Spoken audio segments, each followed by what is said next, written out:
Chairman. Thank you. I'd now like to recognize Ms. Jackson Lee of Texas for 5 minutes of questioning. Mr. Chairman, let me thank you and the ranking member for this insightful hearing.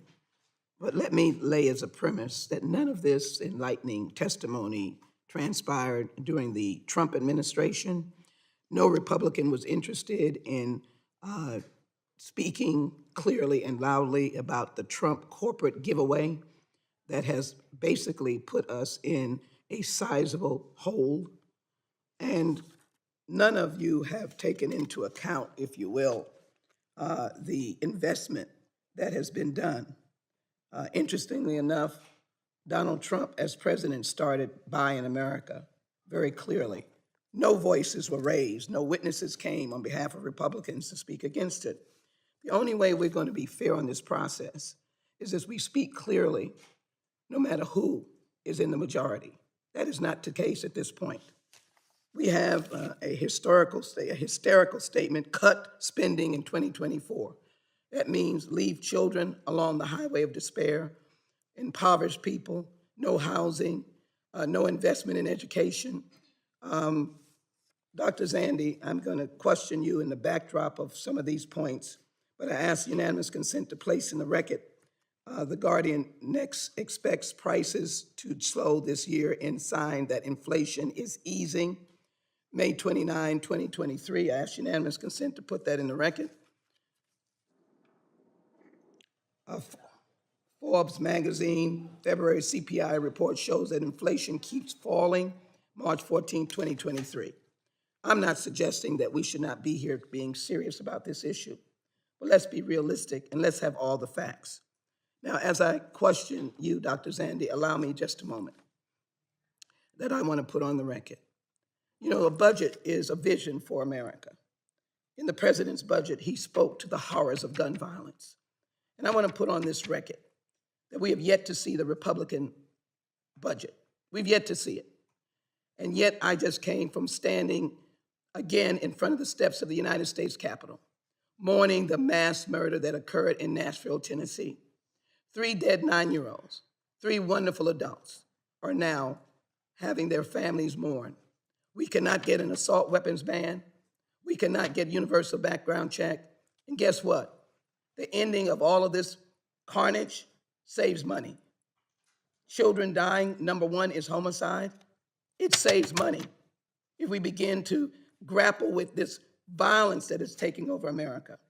But we haven't seen the Republican budget, so we don't know whether they care about stopping gun violence or not. I know we do, because we put money in there for violence intervention, and we put money in there to increase safety as it relates to gun laws. But we can't move, because if we have people being affronted by not having an assault weapon on their kitchen table, enough is enough.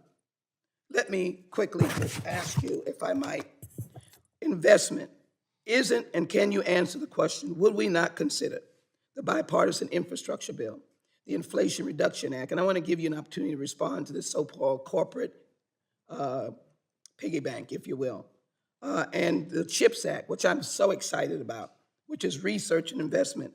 Does that not give us investment? And yes, we have private sector partners. My last point, because my time is running, I want you to answer this all together.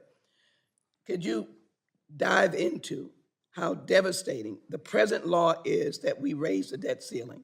That's the process. Prospective legislation, we can look at if it makes sense. We'll need a lot of economists to tell us that we should do a balanced budget in the United States of America. I want my Republican friends to understand that this country is a rainy day umbrella for crisis in our states.